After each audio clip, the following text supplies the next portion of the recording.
श्री कृष्णा। जय श्री विठ्ठल हरि। आज हम सत्संग में चर्चा करने जा रहे हैं महाराष्ट्र के वो महान पुरुष भगवान विठ्ठल के परम भक्त श्री एकनाथ जी महाराज। एकनाथ जी महाराज का चरित्र कभी विस्तार से हम श्रवण करेंगे, लेकिन आज एकनाथ जी महाराज ने श्रीमद् भागवत के 11वें स्कंद पर उन्होंने टीका लिखी है।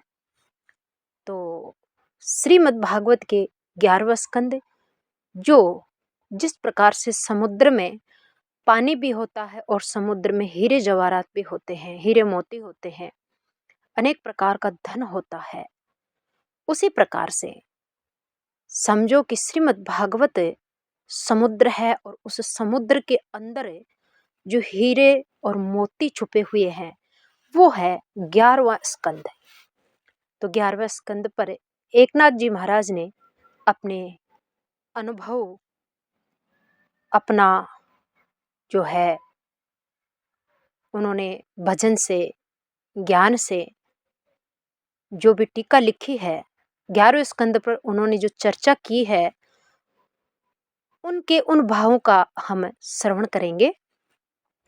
एकनाथ जी महाराज के बारे में विशेष चरित्र यह है कि उन्होंने गंगोत्री से जल लाया था और रामेश्वर भगवान को अर्पित करने के लिए, और रास्ते में एक प्यासा गधा मिल जाता है और वो उसी गधे के अंदर रामेश्वर भगवान को दर्शन करते हुए उसको पानी पिला देते हैं। तो वो गधा जीवित हो जाता है और उसके अंदर साक्षात भगवान शंकर एकनाथ जी को दर्शन देते हैं। यानी वो पशुओं में भी भगवान को देखते थे, पशुओं में भी जो गधा है उसमें भी उसको ब्रह्म का अनुभव ही नहीं, साक्षात दर्शन होता था। भगवान विठ्ठल, भगवान श्री कृष्ण कई वर्षों तक श्री एकनाथ जी के घर में नौकर बनकर के बर्तन बासन, भंडारा में परोसकारी, रसोई बनाना, उनके चरण दबाना आदि अनेक प्रकार की सेवा का कार्य करने के लिए भगवान नौकर बनकर के रहे थे। और भी एकनाथ जी का महान महान चरित्र है। तो ऐसे थे श्री एकनाथ जी। आइए श्रीमद् भागवत पुराण के 11वें स्कंद पर उन्होंने क्या विचार अपने प्रस्तुत किए हैं।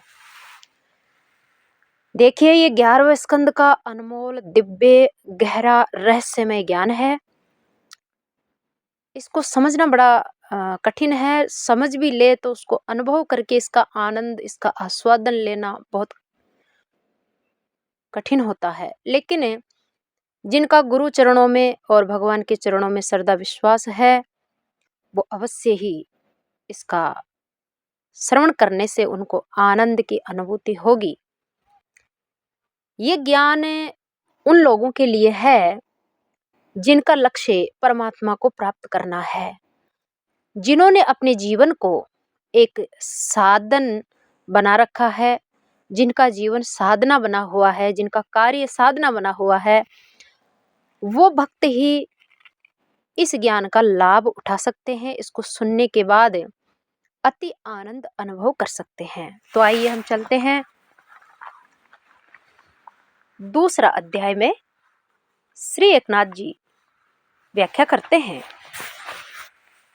नारद मुनि का वसुदेव जी के पास आकर उन्हें राजा जनक तथा ऋषभ पुत्र के 9 योगेश्वरों का संवाद सुनाना। राजा जनक यज्ञ कर रहे थे और वहां पर 9 योगेश्वर आते हैं।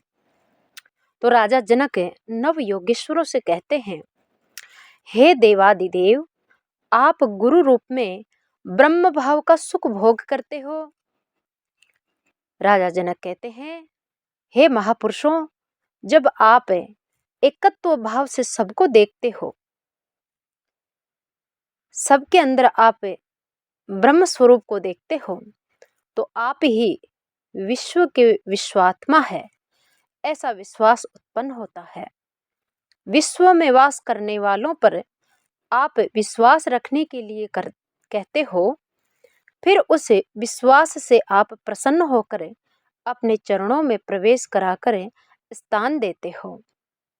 उन चरणों की कृपा दृष्टि से मेरा अहम सोहम का बंधन टूट जाता है और अद्वैत भाव से आपके भीतर प्रवेश कर जाता हूँ। इस संसार में माता पिता अलग अलग होते हैं, लेकिन जनार्दन श्री हरि के रूप में ऐसे लगते हैं कि आप मेरे माता पिता दोनों के समान हो। यानी राजा जनक के पास जब नव योगेश्वर आते हैं तो राजा जनक कह रहे हैं कि एक तो होता है माँ और एक होता है बाप, ये दो अलग अलग होते हैं।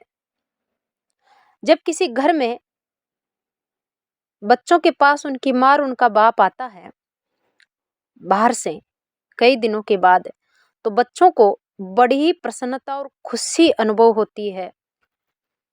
लेकिन राजा जनक कहते हैं कि मुझे ऐसे लग रहा है कि आप गुरु हो, आप ही मेरी माँ हो और आप ही मेरे बाप हो। दोनों स्नेह से आप हमारा पालन करते हो। गुरु माँ का भी काम करता है और बाप का भी काम करता है और आत्मबोध का नित्य नया वैभव दिखलाते हो। जिस प्रकार से बालक के शरीर पर आभूषण पहनाने से बच्चे की शोभा और सुख बालक नहीं समझ सकता है, लेकिन उसकी माता उसको देखकर खुशी होती है, सुखी होती है। छोटे से बच्चे का अगर हम श्रृंगार कर दें तो उस छोटे से बच्चे को उसके श्रृंगार का कोई खुशी नहीं होगी, क्योंकि वो श्रृंगार का महत्व जानता ही नहीं है, वो तो अज्ञानी है, अबोध है। लेकिन उसकी जो माँ है वो उसे आभूषणों से सुसज्जित अपने बच्चे को देखकर बड़ी खुश होती है और उस बच्चे के आगे पीछे फिरा करती है। उसी प्रकार चिद रतन की माला मुझे पहना करके जनार्दन सुखी होते हैं। यानी जिस प्रकार से माँ अपने बच्चे का श्रृंगार करती है, उसी प्रकार से गुरु और महापुरुष जीवों का आत्मज्ञान देकर उनका श्रृंगार करते हैं, आत्मज्ञान के हीरा मोतियों से उनको सजाते हैं। आत्मदृष्टि से मेरे पीछे पीछे दौड़ते हैं। जिसके पिता सभी प्रकार से सामर्थ्यवान होते हैं उसको सभी लोग मानते हैं, उसी प्रकार से ये अमान्य एकनाथ गुरु जनार्दन की कृपा से अधिक मानने का पात्र हुआ है। कहने का मतलब है, यानी यहाँ पर राजा जनक ने कहा नव योगेश्वरों से कि हे संतों, हे गुरुओं, आप मेरे गुरु हो। गुरु के अंदर माँ भी है और बाप भी है, दोनों ही है, माता पिता दोनों के समान है। क्यों? क्योंकि माँ बच्चों को नहला धुला करके श्रृंगार करके उनको निहारती है। बच्चा माँ ने उसका क्या श्रृंगार किया इसका महत्व बच्चा नहीं जानता है, लेकिन माँ तो जानती भी है और उस सजे हुए को बच्चे को देखकर खुश भी होती है। उसी प्रकार से गुरु अपने शिष्यों को, शरणागतों को ज्ञान के हीरो मोतियों से सजाते भी हैं और उनकी उस ज्ञान की उन्नति को देखकर, उनकी भक्ति की उन्नति को देखकर, उनकी आध्यात्मिक उन्नति को देखकर के गुरु प्रसन्न भी होता है। तो इस प्रकार गुरु माँ का रोल करता है। गुरु के अंदर माँ समाई है, माँ की भूमिका निभाता है। जिसका पिता सामर्थ्यवान होता है उसे उस बच्चे को, जिसका पिता सामर्थ्यवान होता है उस बच्चे का सब जगह बच्चे को उच्च भाव से, आदर भाव से देखा जाता है। इसी प्रकार से एकनाथ जी कह रहे हैं कि मेरे गुरु जनार्दन की कृपा से ही मेरे अंदर इतनी पात्रता आई है, मुझे इतना सम्मान मिला है, जो मैं भागवत पर टीका लिखने जा रहा हूँ। बालक को बोलना उसकी माता सिखाती है, उसी प्रकार इस ग्रंथ की कथा का वर्णन मेरे सद्गुरुदेव जनार्दन ने मुझसे कहलवा रहे हैं। बच्चे को बोलना कौन सिखाता है, चलना कौन सिखाता है? माँ सिखाती है।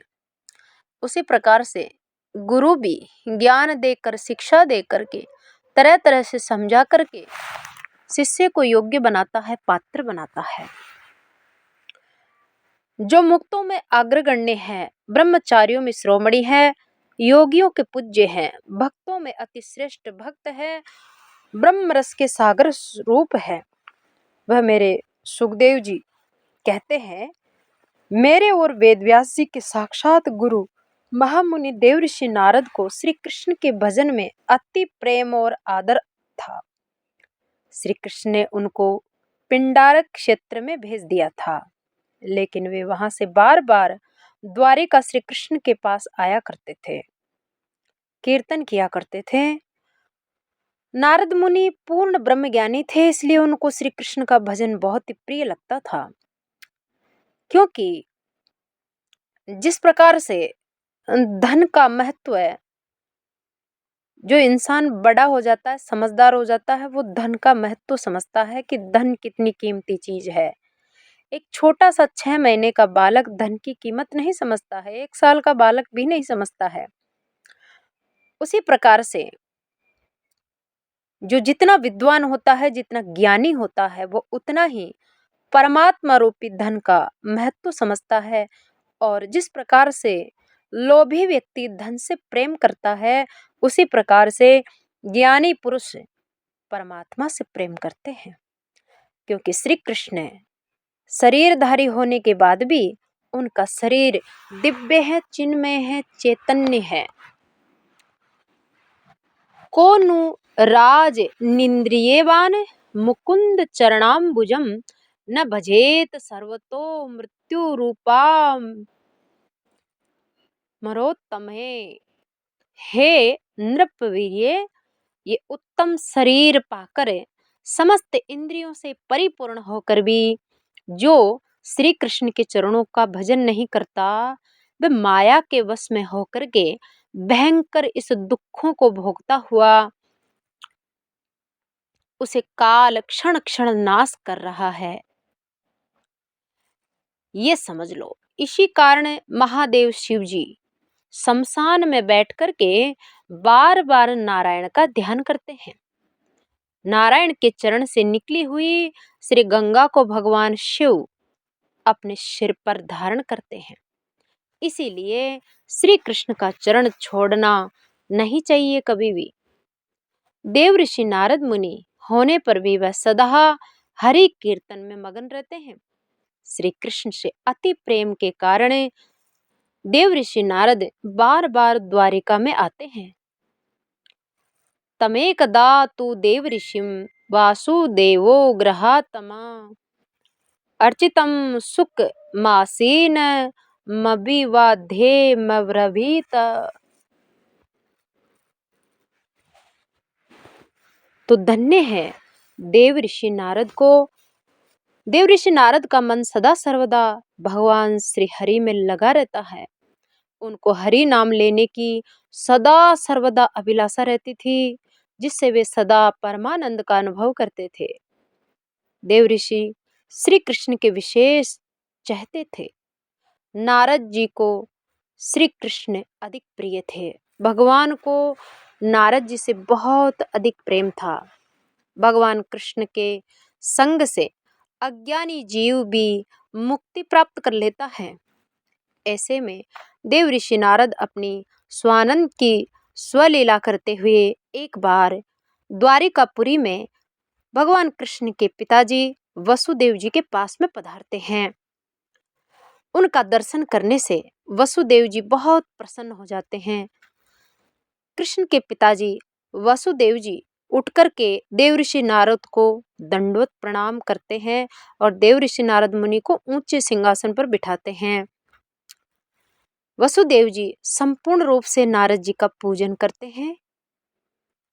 नारद ही नारायण है, इस ऐसे विश्वास से उन्होंने स्वर्ण के पात्र से देवऋषि नारद का चरण धोते हैं। इस प्रकार अपने हृदय में अत्यंत प्रसन्नता पाकर वसुदेव जी आनंद पूर्वक कहने लगते हैं, भगवन् भवतो यात्रा स्वस्तेः सर्वदेहिनां कृपाणां यथा पित्रोरुत्तम श्लोक वर्तमानम वृतनाम वर्तमानाम। वसुदेव जी बोले, हमारे यहाँ आपके पधारने से हे देव मैं कृतकृत्य हो गया हूँ। माता के वियोग से बालक दीनहीन होकर के असहाय हो जाता है। जब माँ आ जाती है तो बालक संतोष पाकर आनंद पाकर प्रफुल्लित होकर के आनंद से भर उठता है। लेकिन आपका यहाँ हमारे यहाँ पधारना उससे भी अधिक श्रेष्ठ आनंददायक है।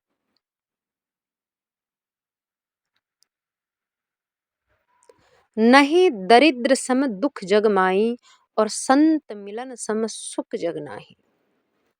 तुलसीदास जी ने कहा है कि इस संसार में सबसे बड़ा दुख है गरीबी, दरिद्रता, और सबसे बड़ा सुख है कि जीवन में हमारे जीवन में कोई हरि का भजन करने वाला उनका प्यारा भक्त आ जाए, यानी गुरु आ जाए, संत आ जाए। ये सबसे बड़ा सुख है, संत का मिलन।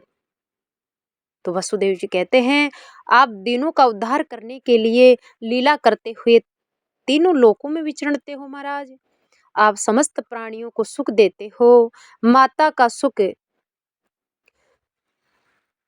वसुदेव जी कहते हैं कि बच्चों के पास माता पिता आते हैं, बच्चों को आनंद होता है, लेकिन उसी प्रकार से गुरु शिष्यों के पास आते हैं तो वैसे ही उनको सुख होता है। लेकिन वसुदेव जी ने कहा, माता पिता का जो सुख है वो तो नाशवान होता है, नाशवान, कुछ समय के लिए और एक दिन मिट जाने वाला होता है। लेकिन गुरु गुरु से जो सुख मिला है, जो चीज मिली है, वो अमर बना देती है। वो सुख सदा सदा के लिए रहता है। समस्त प्राणियों को सुख देते हैं। माता पिता का सुख नाशवान है, किंतु आपके आने से जो नित्य चिदानंदमय सुख का अवसर प्राप्त हुआ है वह सुख अविनाशी है। गुरु से हमको जो भी चीज मिलती है, ज्ञान मिलता है, उस ज्ञान से हमको जो सुख मिलेगा वो अविनाशी होगा। इसलिए कहते हैं, संसार का प्यारा से प्यारा रिश्तेदार हमको बहुत सारा धन दौलत प्रॉपर्टी वस्तु सोना चांदी संपूर्ण पृथ्वी का साम्राज्य दे सकता है, यहाँ तक कि त्रिलोकी का राज्य भी दे सकता है। हमारे माता पिता मित्र पति पत्नी रिश्तेदार ये सब हमको सारे संपत्ति सारा संसार का सुख दे सकते हैं, संपत्ति दे सकते हैं, लेकिन वो कितना ही दे दो, कितना ही दे दो, वो हमको जो कुछ भी देंगे वो नाशवान ही रहेगा, उसका एक दिन नाश होगा, वो मिटेगा। लेकिन इस धरती पर एक ही दाता ऐसा है जिससे हमको जो सामग्री जो चीज मिलती है वो अविनाशी होती है, और उसका नाम है संत, उसका नाम है गुरु। तो भगवान कृष्ण के पिताजी भाव में विभोर होकर कह रहे हैं कि आप माता पिता से भी बढ़कर है, आप भागवत धर्म के अनुगामी है, आप भागवत के स्वरूप है साक्षात। आपका दर्शन से सभी पापों का क्षय हो जाता है। आप भक्ति का प्रकाश करने वाले दीपक हैं। एक तत्वज्ञानी महापुरुष, एक भगवान का सच्चा भक्त चलता फिरता दीपक के समान होता है। भक्ति के मार्ग का प्रकाश करता रहता है, दुनिया के लोगों को अंधकार से निकाल निकाल के प्रकाश का रास्ता दिखाता रहता है। भगवान कृष्ण के पिताजी कह रहे हैं, हे गुरु, हे नारद मुनि, आपके बहुत सारे उपकार हैं, मैं कहाँ तक गिनाऊं। भूतानां देवचरितं दुःखाय च सुखाय च सुखाय वही साधूनां त्वादृशामच्युतात्मनाम्। आपको देव समान कहना भी गौण उपमा है। देखो, वसुदेव जी ने पहले तो कहा कि गुरु संत माता पिता के समान, लेकिन फिर कहा कि नहीं नहीं, माता पिता संसार की चीज है, उनसे मिलने वाला सुख भी संसार की चीज और नाशवान है। गुरु की उपमा माता पिता से देना भी एक हल्की बात है। फिर कहा कि गुरु आप देवता के समान है, लेकिन फिर कहने लगे नहीं नहीं, देवता की बराबरी गुरु को करना ये भी गुरु का अपमान है, क्योंकि देवता तो त्रिलोकी के अंदर आते हैं। देवता जीवों पर प्रसन्न हो जाते हैं तो जीवों को ज्यादा से ज्यादा स्वर्ग की चीज दे देते हैं। देवलोक सृष्टि में अतिवृष्टि और अनावृष्टि करा करके प्राणियों को सुख और दुख का अनुभव कराते हैं। देवता देवी शक्तियां कभी अकाल इस धरती पर अकाल गिरा देती है, बरसात नहीं होने देती, तो उससे सारे जीव दुखी हो जाते हैं प्राणी, और कभी बरसात करवा देती है तो प्राणी सुखी हो जाते हैं। यानी देवता भी सुख और दुख दोनों का अनुभव कराते हैं, किंतु सदगुरु तो एकदम निर्दोष निर्दोष सुख ही देने वाला है। देवता का अवतार होने पर उसके सेवकों को सुख स्वरूप प्राप्त होता है, लेकिन दैत्यों को तो दुख मिलता है ना। यानी देवता सज्जनों को सुख देते हैं, लेकिन राक्षसों को तो दुख देते हैं। लेकिन भगवान का जो संत होता है, भक्त होता है, वो देवताओं के लिए भी प्रिय कार्य करता है, और रावण, जरासंध, हिरण्यकश्यप के जैसे भयंकर इन दैत्यों के लिए भी वो विश्वास पात्र होते हैं, उनका भी वो बुरा नहीं करते। इसी कारण यह है कि आप में कोई भेदभाव नहीं है, विषमता नहीं है। साधु की महिमा सामान्य लोगों की समझ में नहीं आती है। उनसे प्राप्त संत से प्राप्त होने वाला सुख, उनसे प्राप्त होने वाला ज्ञान कल्प कल्पांत तक भी समाप्त नहीं होता है। संसार का रिश्तेदार हमको बड़ी सी बड़ी चीज देता है, वो एक दिन नष्ट हो जाती है, मिट जाती है। देवता भी हमको बड़ी से बड़ी आशीर्वाद और बड़ी से बड़ी शक्ति या कोई सामर्थ्य देता है, तो देवता का दिया हुआ सामान भी एक दिन नष्ट हो जाता है, क्योंकि वो भी नाशवान होता है। लेकिन संत और गुरु जो देते हैं वो अविनाशी है, वो अक्षय है। आपके महात्म्य की बराबरी और कौन कर सकता है, ऐसी बात कह रहे हैं वसुदेव जी देव ऋषि नारद मुनि से। वसुदेव जी फिर कहते हैं, भजन्ति ये यथा देवान देवा अपि तथैव तान छाएव कर्म सचिवः साधु दीन वत्सलाः। पुरुष जिस ओर घूमता है उस ओर उसकी छाया भी घूम जाती है।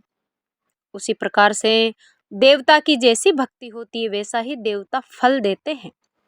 जो उनको भजता नहीं है तो देवता उनको दुख भी देते हैं, लेकिन मुख्य देवता परम ब्रह्म तो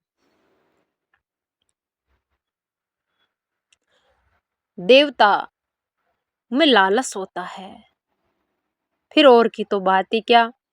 भगत का पूरा पूरा जीव भाव प्राण सहित सर्वस्व लिए बिना ये परमात्मा नहीं मिलता, किंतु आपके जैसा साधु ये जीव परमात्मा को भी प्राप्त करता है। तो पूरा पूरा जब वो परिपूर्ण हो जाता है तब परमात्मा मिलते हैं। लेकिन गुरु और संत कृपा, करुणा और दया के भंडार होते हैं। इस पापी और अधम जीव पर भी वो कृपा कर देते हैं। पापी और अधम जीव को भी बड़ी आसानी से गुरु और संत मिल जाते हैं।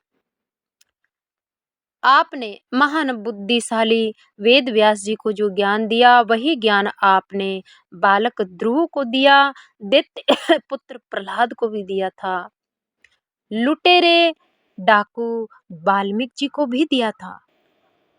हे देव, आपने इन लोगों की उपेक्षा नहीं की, सबको अमर कर दिया। आप संत होकर सचमुच अच्युतात्मा है। इस प्रकार आप दीन लोगों को सतमार्ग की दीक्षा देने वाले सद्गुरु हैं। ब्रह्मस्तथापि प्रच्छामो धर्मान भागवतामस्तव या श्रुत्वा श्रद्धया मृत्यो मुच्यते सर्वतो भयात। हे देवऋषि, आपके दर्शन से मैं वास्तव में कृतकृत्य हो गया हूँ। आपका दर्शन करके मैं धन्यता महसूस कर रहा हूँ। भागवत धर्म क्रियाक्रम का विलय करता है, उसको श्रद्धा पूर्वक सुनने से माया का लोप होकर जन्म मरण से जीव को छुटकारा मिलता है। ब्रह्म ज्ञान का उपदेश देने में आप बड़े उदार हैं, इसलिए हे महात्मन, मुझे भागवत धर्म का तत्व निरूपण करके बताने की कृपा करें। संसार का भय अति भयंकर और दारुण होता है, उसका मूल कारण भगवान की माया है। उस माया का समूल नाश हो, ऐसे धर्म के बारे में आप मुझे कृपा करके कहिए। अहम किल पुराणंतम प्रजार्थो भुवि मुक्तिदम अपूजयम न मोक्षाय मोहितो देव माया। कह रहे हैं वसुदेव जी देव ऋषि नारद से, हे प्रभु, मुझे भागवत धर्म में सुनने का मैं अधिकारी नहीं हूँ। अधिकार नहीं है मुझे। अधिकार का मतलब होता है पात्रता नहीं है, योग्यता नहीं है। ये मैं पूर्ण रूप से जानता हूँ। अब बताओ, जो भगवान के पिताजी है, भगवान जिसको अपना पिता बनाया है, वो व्यक्ति गुरु से, एक संत से कह रहे हैं कि भागवत का ज्ञान सुनने का, भगवान की महिमा सुनने की पात्रता योग्यता मेरे में नहीं है। भगवान, क्या योग्यता नहीं है? योग्यता नहीं तो वो त्रिलोकी का नाथ उनका बेटा बनकर कैसे आया?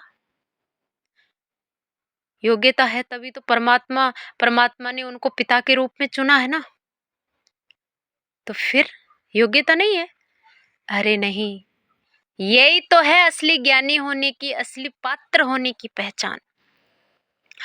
हमेशा हमेशा के लिए जो व्यक्ति वास्तव में किसी चीज का पात्र होता है, किसी चीज का अधिकारी होता है, किसी चीज का योग्य होता है, वो व्यक्ति कभी भी ये नहीं कहेगा कि मैं पात्र हूँ, मैं योग्य हूँ, मैं बड़ा हूँ, मैं गुणवान हूँ, मैं सबसे श्रेष्ठ हूँ, मैं विशेष हूँ।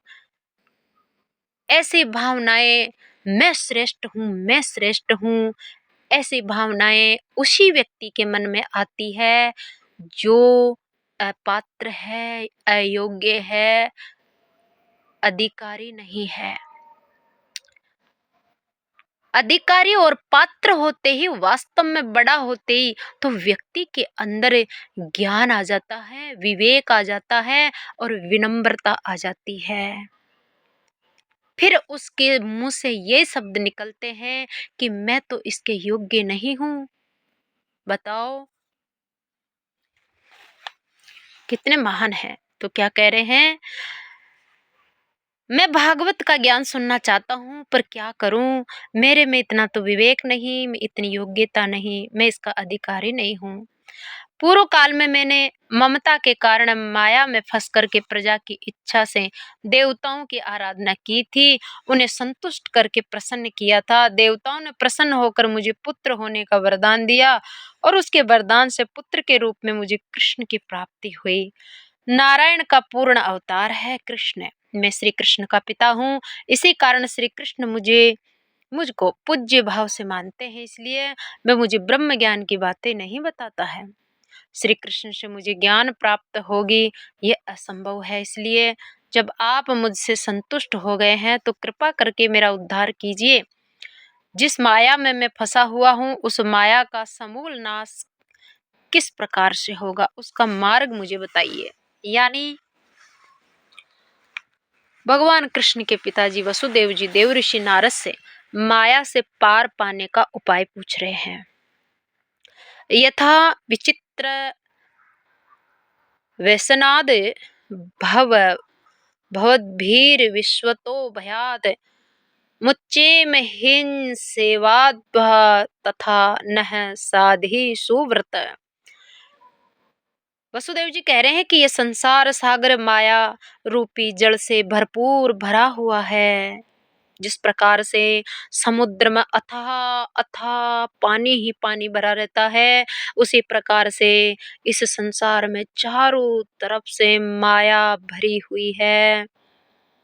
और इस भयंकर माया से भरे हुए संसार के अंदर ये जीव पड़ा है। इस सागर का संपूर्ण जल खारा है, यानी इसके अंदर भयंकर दुख है। इसके अंदर भयंकर मगरमच्छ, बड़ी बड़ी मछलियां और भी जलचर जीव है। इसके अविवेक रूपी किनारे पर मोह की प्रचंड लहरें उठ रही है। धैर्य के तट को ध्वस्त कर दे ऐसी लहरें उठ रही है। अहंकार रूपी पवन प्रतिकूल होकर जोर जोर से हुंकार भर रहा है, जिससे समुद्र में खूब खलबली हो जाती है। हे प्रभु, इस घोर गर्जना करते हुए अहमता और ममत्व की बहुत भयानक लगती है लहरें। उसमें अनेक प्रकार की वासनाओं के भंवर इधर उधर घूम रहे हैं। इसलिए देवता या मनुष्य को इस संसार सागर को पार करने का धैर्य नहीं रहता। जब क्रोध का ज्वार आता है तब द्वेष का गहरा भर जाता है गड्ढा, और उसमें ईर्ष्या के तिरस्कार रूपी असंख्य कांटे हैं। काम रूपी पर्वतों का शिखर बहुत ही भयंकर बड़े बड़े कठिन मालूम पड़ते हैं। उस पर विषय रूपी अंकुर के प्रभाव से आशा और इच्छा के बड़े बड़े वृक्ष लगे हैं। इस समुद्र में संकल्प विकल्प रूपी मछलियां, निंदा चुगली जैसे भयंकर मगरमच्छ, ब्रह्म द्वेष रूपी बड़े मगरमच्छ मस्त होकर इधर उधर घूमते रहते हैं। ऐसे इस भवसागर को पीने वाले श्री अगस्त्य मुनि आप ही तो हो सकते हैं। इसलिए आपकी कृपा से हम सहजता से ही इस संसार सागर से तर जाएंगे प्रभु, ऐसा मुझे पूर्ण विश्वास है।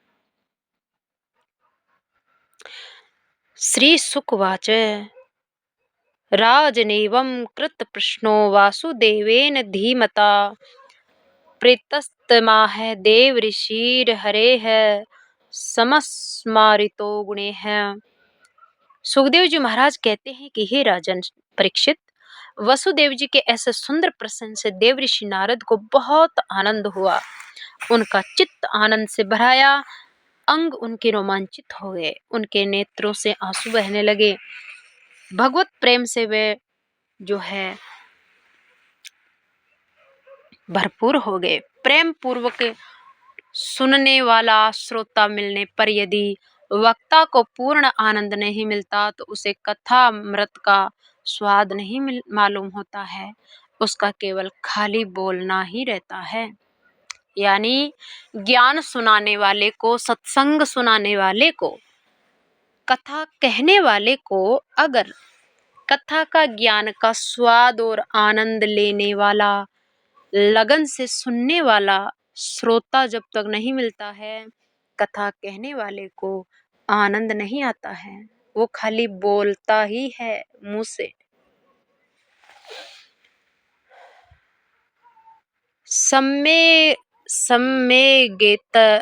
सम्यगेतद् व्यवसितं भवता सात्वतर्षभ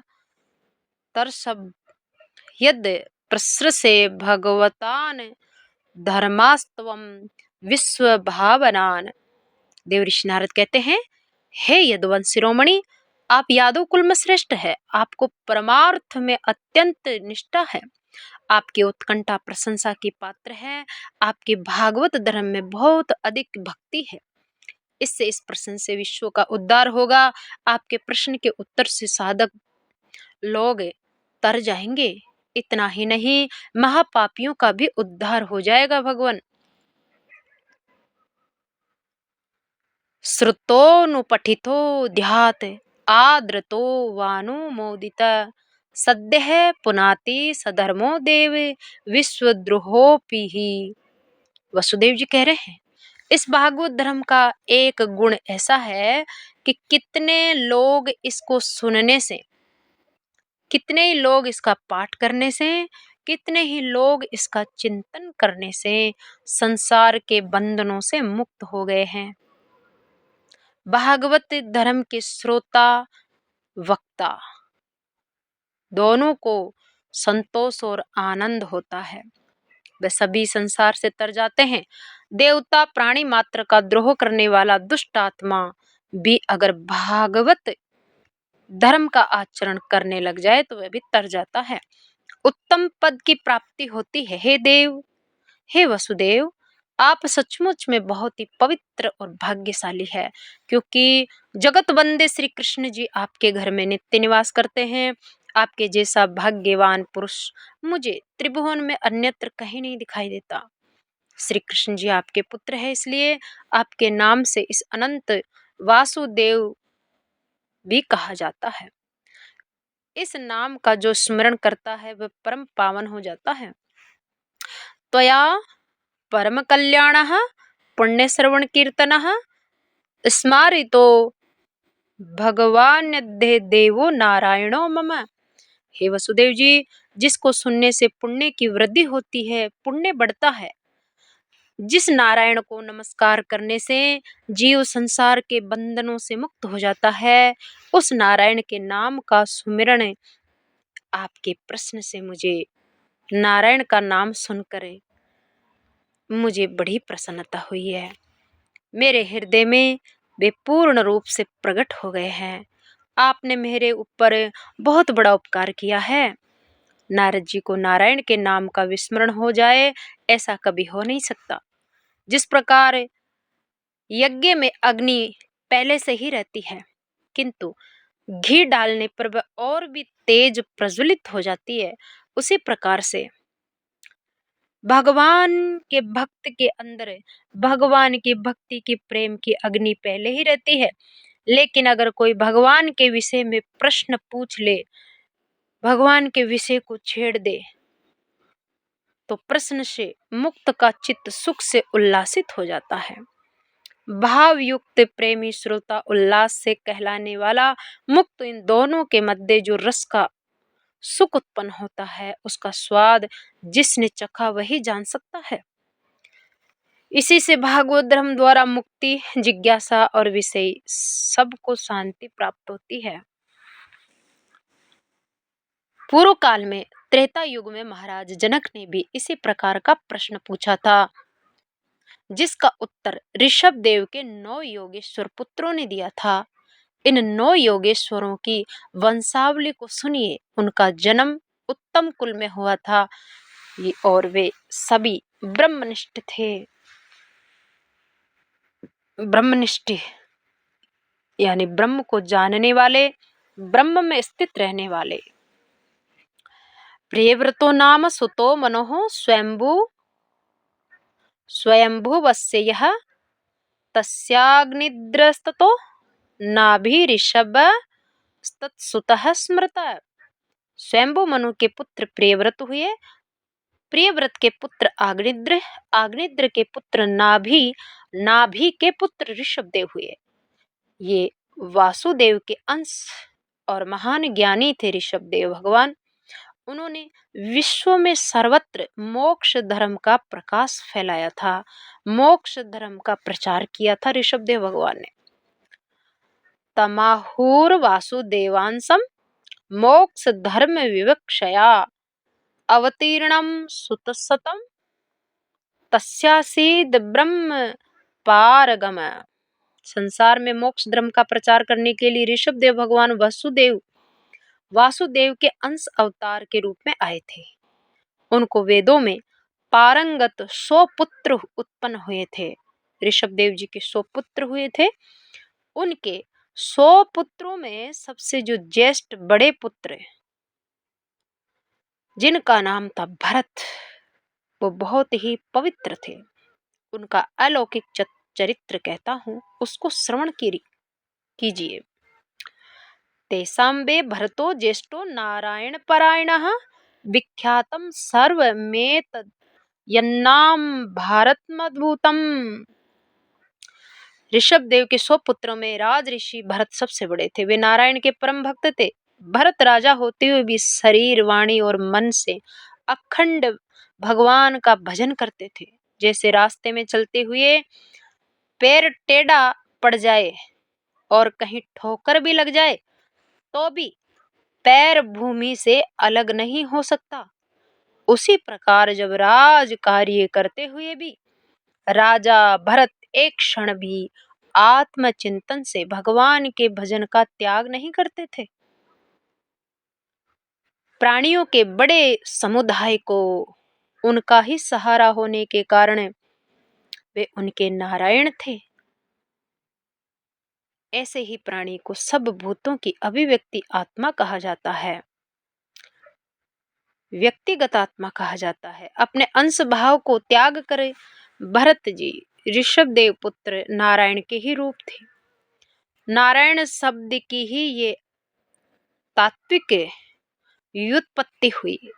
पौराणिक उत्पत्ति के अनुसार नार अर्थात जल, उसके आश्रय में रहने वाला वही नारायण समूह को भी नार कहते हैं। भरत की कीर्ति जगत प्रसिद्ध है।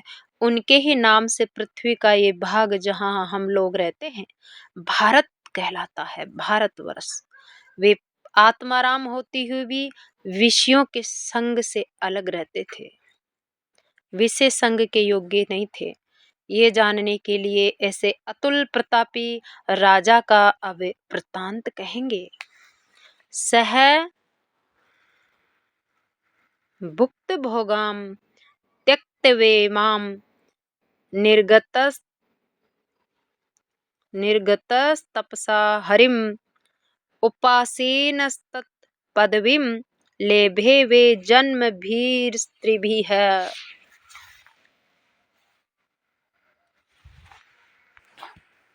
भरत चक्रवर्ती सम्राट थे। स्त्री, पुत्र, मंत्री सभी उनके अनुकूल भी थे, सब उनकी आज्ञा का पालन करते थे।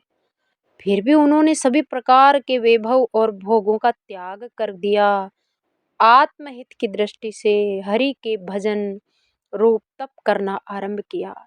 उसी जन्म में वे मोक्ष प्राप्त कर लेते। किंतु उन्होंने एक हिरण पाल रखा था जिसको वे बड़ी दया से प्रेम से पालते थे। अंतकाल में राजा को मृग में ममता रहने के कारण उन्हें मृग योनि की प्राप्ति हुई।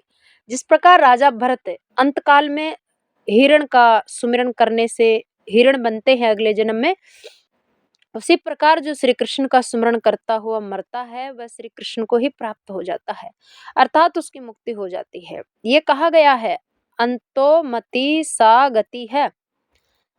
अंत समय में जैसी जिसकी मति होती है वैसी उसकी गति होती है। अगले जन्म में राजा भरत मृग योनि में उत्पन्न हुए, किंतु इस पशु योनि में भी उनको श्री कृष्ण का स्मरण याद रहता था, इसलिए उनको पुनः जड़ भरत मनुष्य का शरीर प्राप्त हुआ। तीसरे जन्म में ममता रहित होकर नित्य मुक्ति की स्थिति भोग कर मृत्यु होने के बाद उन्होंने ब्रह्म पद को प्राप्त किया, मोक्ष को प्राप्त किया। इस प्रकार राजा भरत का इतिहास संक्षिप्त में आपको बता दिया। आगे ऋषभदेव के अन्य पुत्रों के संबंध में सुनिए। यानी ऋषभ देव जी के 100 पुत्रों में से बड़ा ही बड़ा था भरत। वो महान पवित्र आत्मा था, इसलिए उनकी चर्चा यहाँ पर की गई है। अब 100 पुत्रों में से एक बड़े भरत की तो यहाँ चर्चा हो गई, क्योंकि इनकी चर्चा जीवों का कल्याण करने वाली है, परमात्मा से, भगवान से जुड़ी हुई है, इसलिए इनकी चर्चा यहाँ की गई। आगे अगले वीडियो में नव योगेश्वरों के बारे में हम चर्चा सुनेंगे।